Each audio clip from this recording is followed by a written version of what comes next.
ಕರ್ನಾಟಕ ಸರ್ಕಾರ ವಿದ್ಯುತ್ ಚಾಲಿತ ವಾಹನಗಳೇನು ಇಲ್ಲಿವರೆಗೆ ಕರ ವಿನಾಯಿತಿಯನ್ನ ಪಡೆದಿದ್ದು ಟ್ಯಾಕ್ಸ್ ಎಕ್ಸಂಪ್ಷನ್ ಅದನ್ನ ಹಿಂತೆಗೆದುಕೊಂಡಿದ್ದಾರೆ. Tax exemption has been withdrawn ಅನ್ನುವಂತ ಘೋಷಣೆಯನ್ನ ಮಾಡಿದ್ದಾರೆ. ಇದು ನಮ್ಮ ದೇಶದ ಮತ್ತು ಜಗತ್ತಿನಲ್ಲಿ ಏನು ಇವಿ ವೆಹಿಕಲ್ಸ್ ಮೇಲೆ ಅಂದ್ರೆ ಎಲೆಕ್ಟ್ರಿಕ್ ವೆಹಿಕಲ್ಸ್ ಗೆ ಶಿಫ್ಟ್ ಆಗಬೇಕು ಅನ್ನುವಂತ ಒಂದು ಪ್ರಯತ್ನ ನಡೀತಾ ಇದೆ. ಅದಕ್ಕೆ ಬಹಳ ದೊಡ್ಡ ಹಿನ್ನಡೆ ಆಗ್ತದೆ.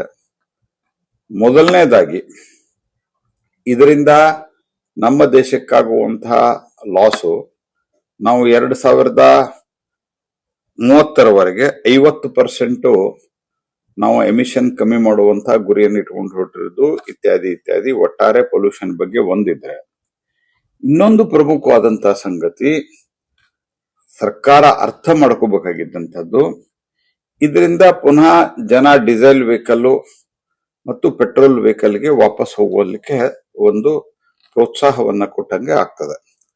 ಇದರ ಪರಿಣಾಮ ಏನು ಅಂತಂದ್ರೆ, ನಾವು ನಮ್ಮ ದೇಶದಲ್ಲಿ ಡೀಸೆಲು ಪೆಟ್ರೋಲ್ ಇತ್ಯಾದಿ ಏನಿದೆ ಅರ್ಥಾತ್ ಕಚ್ಚಾ ತೈಲವನ್ನ ನಾವು ವಿದೇಶದಿಂದ ತರಿಸಿಕೊಳ್ತೀವಿ. ನಮ್ಮ ದೇಶದಲ್ಲಿ ಉತ್ಪಾದನೆ ಇಲ್ಲ ಅದು, ಯಾಕಂದ್ರೆ ಅದು ನೈಸರ್ಗಿಕ ಒಂದು ಪ್ರಾಡಕ್ಟ್, ಅದು ನೈಸರ್ಗಿಕ ಉತ್ಪಾದನೆ, ಅದು ಭೂಮಿಯಲ್ಲಿ ಸಮುದ್ರದ ಆಳದಲ್ಲಿ ಇದ್ರೆ ತೆಗಿಬಹುದು. ನಮ್ಮ ದೇಶದಲ್ಲಿ ಅದು ಬಹಳ ಕಮ್ಮಿ ಇದೆ, ಹಾಗಾಗಿ ನಾವು ವಿದೇಶದಿಂದ ತರಿಸ್ಕೊಳ್ತಾ ಇದ್ವಿ. ಅದು ಕೂಡ ಇವತ್ತಿನ ಪರಿಸ್ಥಿತಿಯಲ್ಲಿ ಇಸ್ರೇಲ್, ಅಮೆರಿಕ ಮತ್ತು ಇರಾನ್ ಮಧ್ಯೆ ಏನು ಯುದ್ಧ ನಡೀತಾ ಇದೆ ಅದರ ಪರಿಣಾಮವಾಗಿ ಗಲ್ಫ್ ರಾಷ್ಟ್ರಗಳ ಮೇಲೆ, ಮಧ್ಯಪ್ರಾಚ್ಯಗಳ ಮೇಲೆ ಏನು ಅಟ್ಯಾಕ್ ಆಗ್ತಾ ಇದೆ, ಅಲ್ಲಿಂದನೇ ನಮ್ಮ ಕ್ರೂಡ್ ಆಯಿಲ್, LPG ಇತ್ಯಾದಿ ಎಲ್ಲ ಬರೋದು.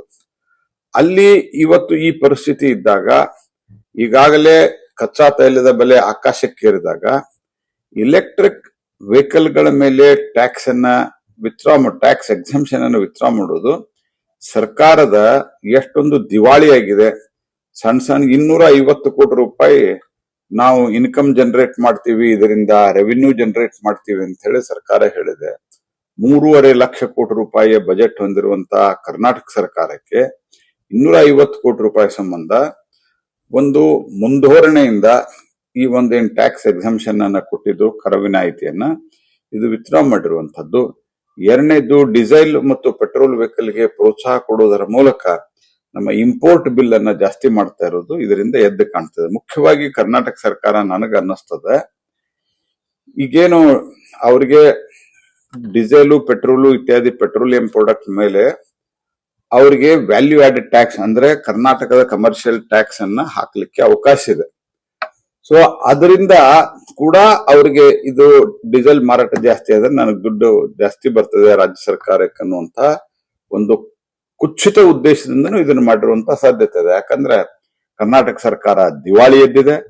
ಕರ್ನಾಟಕ ಸರ್ಕಾರದಲ್ಲಿ ಯಾವುದೇ ರೀತಿಯಾದಂತಹ ಆರ್ಥಿಕ ಶಿಸ್ತಿಲ್ಲ. ಹಾಗಾಗಿ ಎಲ್ಲಿಂದ ದುಡ್ಡು ಬರ್ತದ ಅಲ್ಲಿಂದ ನಾವು ತೆಗಿಬೇಕು ಅಂತ ಹೇಳಿ ಈ ದೇಶಕ್ಕೆ ಹಾನಿ ಆದರೂ ಚಿಂತೆ ಇಲ್ಲ, ನಾವು ಎಲೆಕ್ಟ್ರಿಕ್ ವೆಹಿಕಲ್ ಟ್ಯಾಕ್ಸ್ ಅನ್ನು ಹಿಂತೆಗಿತೀವಿ ಅನ್ನುವಂತ ಮಾಡಿರುವುದು ಅತ್ಯಂತ ಖಂಡನೀಯ. ಸರ್ಕಾರ ಇದನ್ನ ತಕ್ಷಣ ರೋಲ್ ಬ್ಯಾಕ್ ಮಾಡಬೇಕು, ಅಂದ್ರೆ ಇದನ್ನು ವಾಪಸ್ ತೆಗೆದುಕೊಳ್ಳಬೇಕು ಅಂತ ಆಗ್ರಹ ಮಾಡ್ತೀನಿ ಮತ್ತು ಈ ನಡೆಯನ್ನ ನಾನು ತೀವ್ರವಾಗಿ ಖಂಡಿಸ್ತೇನೆ.